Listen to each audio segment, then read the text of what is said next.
There is a conversation that most men over 60 never have with their doctor. Not because the topic isn't important, it is, profoundly, but because of the silence that surrounds it. A silence built from discomfort, from the assumption that what's changing is simply the unavoidable price of getting older, from the belief that nothing can be done anyway, so why bother saying it out loud? That silence is costing men their quality of life, and it is, in many cases, entirely unnecessary.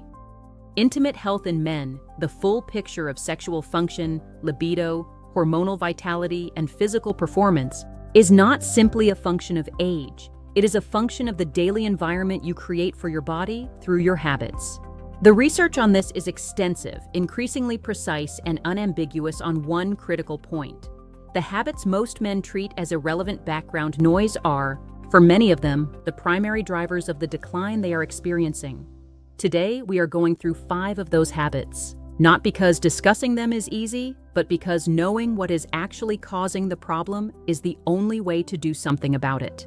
This is direct evidence-based information, not a sales pitch, not a supplement recommendation, and not a replacement for medical care. If you are experiencing significant changes in sexual function, libido, or hormonal health, the most important thing you can do is talk to your physician. What we are covering today is the lifestyle dimension of a conversation you may need to have. Here is what you need to understand before we begin. Erectile function is, at its most fundamental level, a vascular event. An erection requires a precise, coordinated sequence. Sexual arousal triggers a nerve signal. That signal releases nitric oxide in the penile tissue. Nitric oxide relaxes the smooth muscle of the arterial walls. Blood flows into the corpus cavernosum, and an erection results. Every step of that sequence depends on the health of your blood vessels, your nervous system, your hormonal balance, and the absence of systemic inflammation. Every habit in this video damages one or more of those steps, which is why these habits are not vaguely unhealthy in a general sense. They are specifically, mechanistically hostile to intimate health. A 2025 cross-sectional study published in Scientific Reports found that prolonged screen-based sedentary behavior is significantly associated with erectile dysfunction in adult American males. The prevalence of erectile dysfunction in the general male population is estimated at 20 to 40% for men aged 60 to 69, rising to between 50 and 100% in men over 70. Making the habits that accelerate this progression among the most clinically relevant lifestyle factors in the aging male population. The Massachusetts Male Aging Study estimated that up to 52% of men experience some degree of erectile dysfunction, a figure that makes this not a rare medical anomaly, but a near-universal reality for men in the second half of life, and one that is substantially modifiable. Habit 1. Living a sedentary life, and what it does to the vascular and hormonal machinery that intimate health depends on. The research on physical activity and erectile function is among the most robust in the field of men's sexual health. A systematic review and meta-analysis published in Andrology in 2024, analyzing randomized controlled trials and using the International Index of Erectile Function as the outcome measure, found a statistically significant overall improvement in erectile function from physical activity, with a standardized mean difference indicating clinically meaningful improvement. Aerobic training specifically produced the strongest and most consistent signal.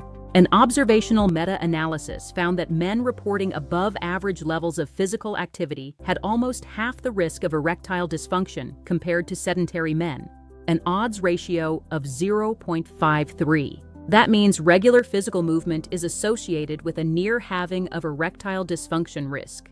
And a review published in Trends in Urology and Men's Health confirmed that this protective effect has been replicated across multiple study designs and populations. The mechanism is direct. Aerobic exercise improves endothelial function, the health and responsiveness of the inner lining of blood vessels, and increases nitric oxide bioavailability. Since nitric oxide is the molecule that triggers smooth muscle relaxation and allows blood to fill the penile tissue during an erection, anything that increases nitric oxide availability and vascular responsiveness directly supports erectile function. Exercise does both. Physical activity also directly influences testosterone levels. The hormonal effects of aerobic and resistance training on testosterone are well documented, with regular exercise helping to counteract the age-related decline in testosterone that contributes to reduced libido, reduced energy, and reduced sexual interest. Additionally, exercise reduces visceral fat, and as we covered in a previous video, visceral fat expresses aromatase, the enzyme that converts testosterone to estrogen. Less visceral fat means less conversion, meaning more of your existing testosterone remains available as testosterone rather than being aromatized away.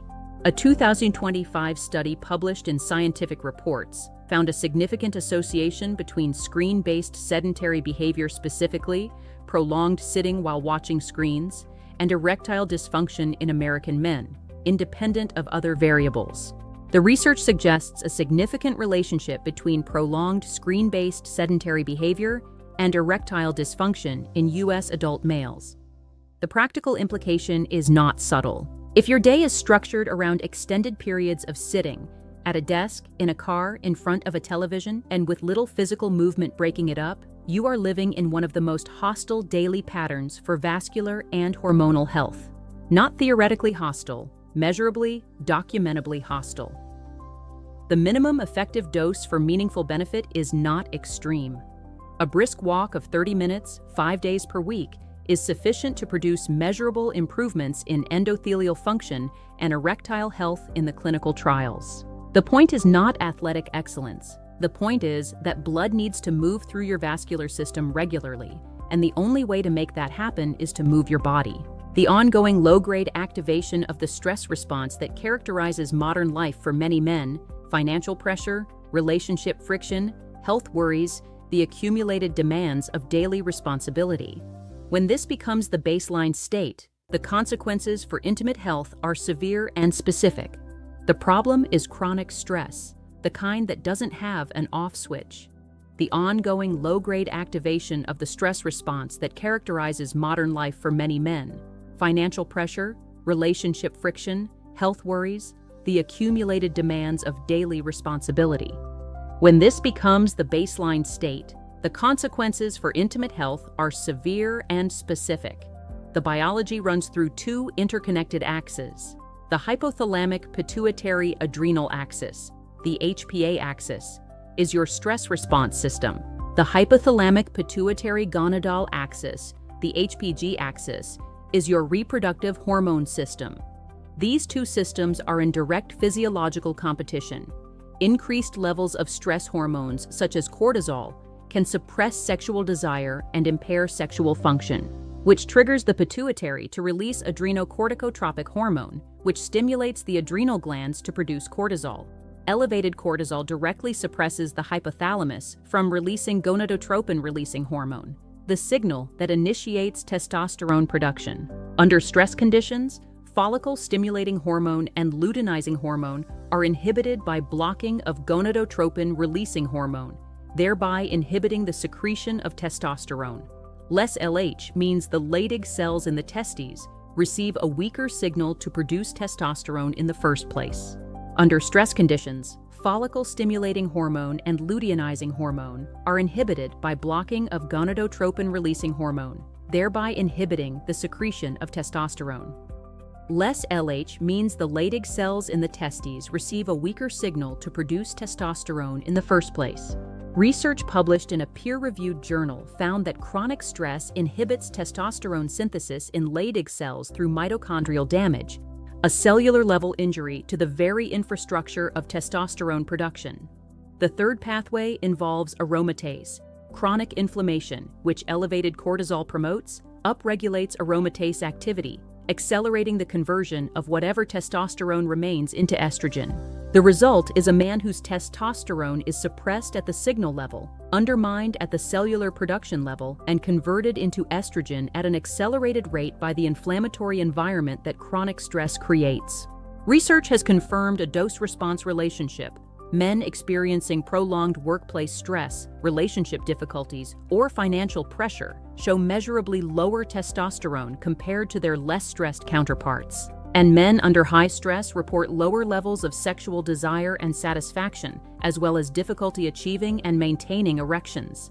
The key distinction is duration. An acute stressful event causes a transient testosterone dip that typically resolves within 24 to 72 hours. Chronic stress that persists for weeks or months causes lasting suppression through sustained cortisol elevation and HPA axis dysregulation. If stress has been your default operating mode for years, and for many men in their 60s and 70s it has been, the cumulative hormonal impact is significant. What does managing chronic stress look like in practice? What does managing chronic stress look like in practice?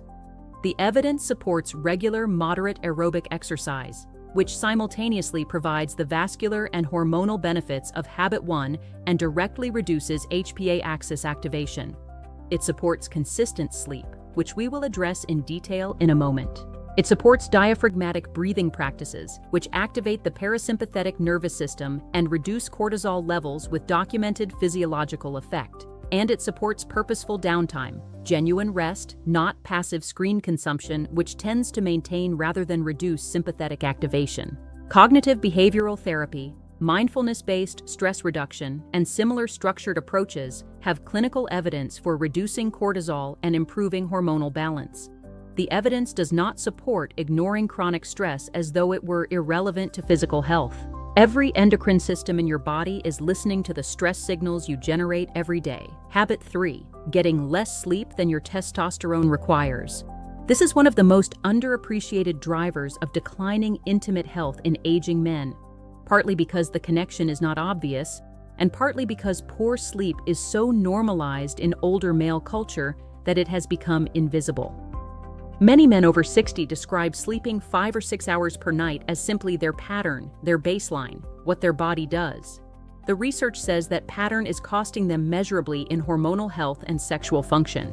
Testosterone production in men is not continuous. It occurs in pulses, primarily during sleep, specifically during deep, slow-wave sleep and REM sleep. The highest testosterone levels of the day occur in the early morning hours. The highest testosterone levels of the day occur in the early morning hours, the direct result of the overnight secretion that took place during sleep. When sleep is insufficient in duration or disrupted in architecture, this production is curtailed at the source. A randomized controlled trial of particular significance restricted healthy young men to 5 hours of sleep per night for 8 consecutive nights. The result: testosterone levels fell by up to 15%, a significant hormonal consequence from a relatively short period of sleep curtailment. And this was in young men with full testosterone production capacity. For men over 60 whose testosterone is already in decline, the proportional impact of chronic sleep restriction is potentially far greater. A large-scale analysis published in the International Journal of Impotence Research using the TriNet-X Diamond database covering hundreds of thousands of men aged 40 to 70 found that testosterone deficiency was more likely to be found in men diagnosed with sleep apnea, insomnia, and circadian rhythm sleep disorder compared to matched controls. The odds ratios were striking. Insomnia was associated with 1.74 times higher odds of testosterone deficiency, and circadian rhythm dysfunction with 2.63 times higher odds. Poor sleep is associated with erectile dysfunction, and other symptoms of hypogonadism such as poor libido, poor energy, and decreased strength can also be affected by poor sleep quality. There is a specific condition worth naming explicitly: obstructive sleep apnea. There is a specific condition worth naming explicitly: obstructive sleep apnea. This is a sleep disorder in which the airway partially or fully collapses repeatedly during sleep, causing intermittent oxygen deprivation and fragmented sleep architecture. It is far more common in men than is generally recognized, and it is substantially underdiagnosed. In one study, men with sleep apnea were 9.4 times more likely to develop erectile dysfunction than those without, even after adjusting for other factors like age, BMI, and comorbidities. The mechanism runs through multiple pathways simultaneously. The intermittent hypoxia, oxygen deprivation, impairs endothelial function and reduces nitric oxide production. The sleep fragmentation elevates cortisol, which, as we covered in Habit 2, directly suppresses testosterone production. And the poor sleep quality impairs the glymphatic system's overnight brain maintenance, which affects the neurological components of arousal and desire. If you snore loudly, if you wake frequently, if you feel unrefreshed in the morning despite spending adequate time in bed, if your partner has ever noticed you stopping breathing during sleep, these are the clinical signals of obstructive sleep apnea. They are not minor inconveniences. They are symptoms of a treatable condition that, if left unaddressed, will continue to erode both your cardiovascular health and your hormonal function simultaneously. The American Academy of Sleep Medicine and the Sleep Research Society recommend 7 to 9 hours of sleep per night for optimal adult health. A 2012 survey demonstrated that 29.2% of men achieved less than 6 hours of sleep on average per night. If your sleep duration or quality has been inadequate for years, addressing it through sleep hygiene improvements, evaluation for sleep disorders, or both, is one of the highest leverage interventions available for men concerned about their intimate health. Habit 4. Smoking, or continuing to smoke even at reduced levels. If you are a man over 60 who smokes, the relationship between your smoking habit and your intimate health is more direct and more mechanistically precise than almost any other lifestyle factor in this video. The pathway runs through nitric oxide.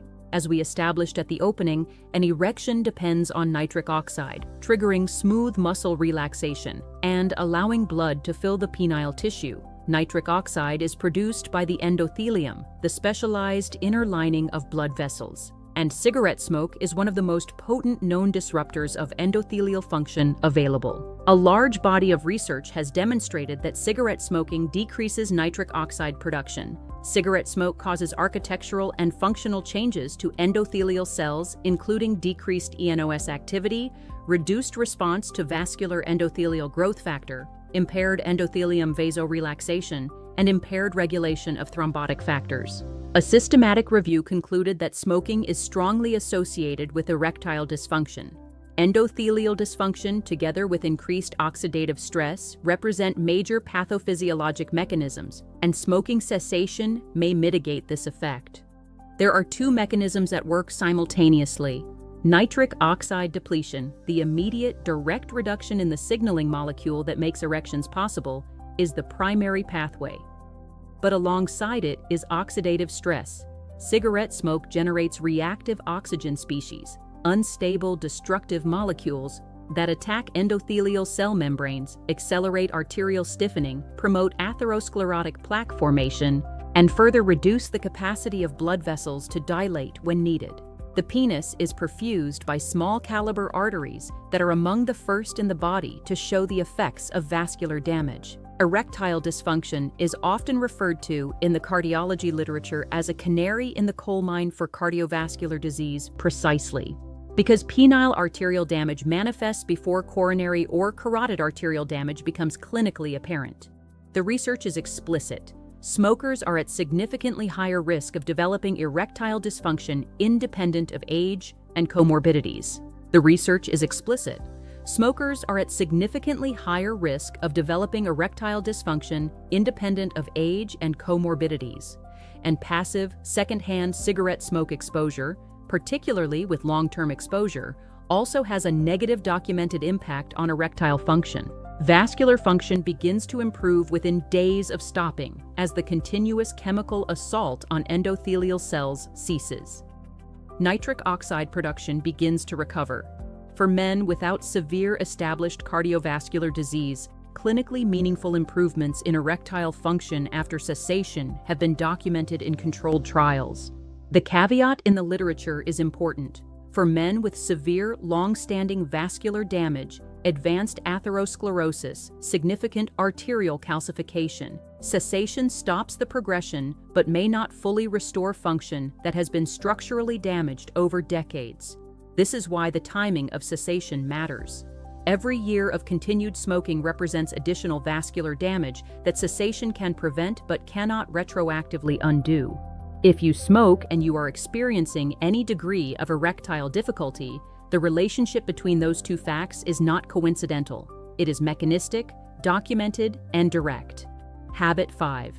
Chronic low-grade dehydration and what it quietly does to blood flow, hormones, and nitric oxide. Habit 5. Chronic low-grade dehydration and what it quietly does to blood flow, hormones, and nitric oxide. This is the habit that surprises people the most, because dehydration severe enough to produce obvious symptoms, thirst, headache, dark urine, is not what we are discussing. What the research points to is the chronic, mild dehydration that characterizes the daily baseline of a significant proportion of older adults, operating at levels that produce no obvious symptoms, but measurably impair the physiological systems that intimate health depends on. Men over 60 are specifically vulnerable for a reason covered in our previous videos. The thirst mechanism becomes less sensitive with age. You can be meaningfully dehydrated before thirst registers. By the time you feel thirsty, the physiological deficit is already affecting your body's systems. The most direct pathway runs through blood volume. When the body is dehydrated, blood volume decreases. Reduced blood volume means reduced perfusion pressure throughout the vascular system, including the penile vasculature. A 2023 study confirmed that when dehydrated, blood volume can decrease, and that can lead to reduced blood flow to the penis and, consequently, temporary erectile dysfunction. Research indicates that even a 2% reduction in body water can reduce blood flow efficiency meaningfully. The hormonal pathway involves the body's response to dehydration at a systemic level. When hydration status drops, the body activates several compensatory mechanisms that have direct hormonal consequences. One is the release of angiotensin II, a vasoconstricting hormone that constricts blood vessels throughout the body, reducing blood flow at precisely the moment when blood flow matters most for erectile function. One is the release of angiotensin II, a vasoconstricting hormone that constricts blood vessels throughout the body, reducing blood flow at precisely the moment when blood flow matters most for erectile function. The second is cortisol elevation. Dehydration activates the sympathetic stress response, releasing cortisol, and as we established in Habit 2, chronically elevated cortisol directly suppresses testosterone production. If your morning begins with mild dehydration, as it does for most people after 8 hours without water, and you follow it with coffee rather than water, you begin each day with a cortisol spike driven partly by dehydration layered on top of the physiologically normal morning cortisol awakening response. Dehydration also impairs nitric oxide production, the same molecule critical to erectile function that smoking depletes. Adequate hydration supports the endothelial environment in which nitric oxide synthase operates. Electrolyte imbalances associated with chronic mild dehydration, particularly reductions in magnesium, which is required for hundreds of enzymatic processes including testosterone synthesis, add another layer of hormonal impact. It is worth being precise about the evidence here. The research on dehydration and erectile function is more mechanistic and observational than the direct randomized trial evidence available for habits 1 through 4. The physiological pathways are well documented. The direct, controlled clinical evidence is less extensive. What we can say with confidence is that the mechanisms linking chronic dehydration to impaired vascular function, hormonal disruption, and reduced nitric oxide availability are real, documented, and relevant, and that adequate hydration is a low-cost, zero-risk intervention that addresses multiple physiological systems simultaneously. The practical recommendation is not complicated. Begin each morning with 1 to 2 glasses of plain water before coffee, restoring the blood volume and reducing the cortisol elevation that overnight dehydration produces. Maintain consistent water intake throughout the day. For most adult men, 6 to 8 glasses of water daily provides adequate hydration under normal conditions. Pay attention to urine color as the simplest real-time hydration monitor. Pale yellow indicates adequate hydration. Dark yellow or amber signals a deficit that is already affecting your physiology.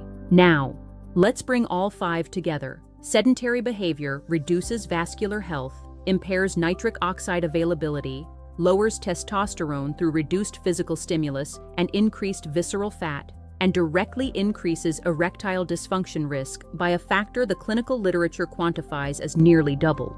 Chronic stress suppresses testosterone production through 3 simultaneous mechanisms: at the signaling level, at the cellular production level, and through inflammatory aromatase upregulation, while also directly impairing the neurological arousal pathways that initiate the sexual response. Insufficient sleep curtails the overnight testosterone production pulses that generate the hormonal environment for desire and function, with as little as 8 nights of sleep restriction to 5 hours producing a measurable 15% testosterone drop in controlled trials. Smoking depletes nitric oxide through direct endothelial damage and oxidative stress, damaging the vascular infrastructure that erectile function requires at the most fundamental mechanical level.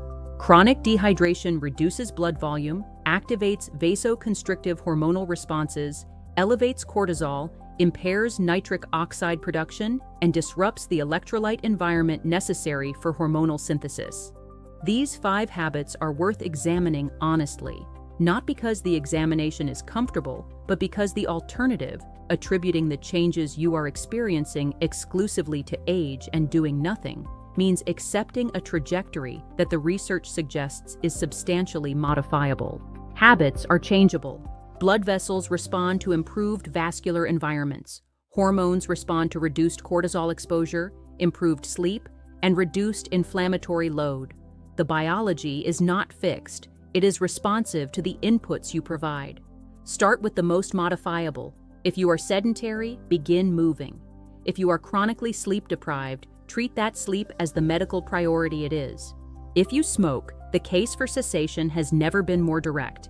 If chronic stress has become your operating baseline, that is a health problem worth addressing with the same seriousness you would give to a blood pressure reading, and have the conversation with your physician. Not because something is catastrophically wrong, but because you are entitled to a full picture of your health, and intimate health is part of that picture. Tell me in the comments, which of these 5 habits do you find the hardest to change, and why? Your answer matters. It helps others in this community know they are not alone. Stay informed, stay strong, and I'll see you in the next video.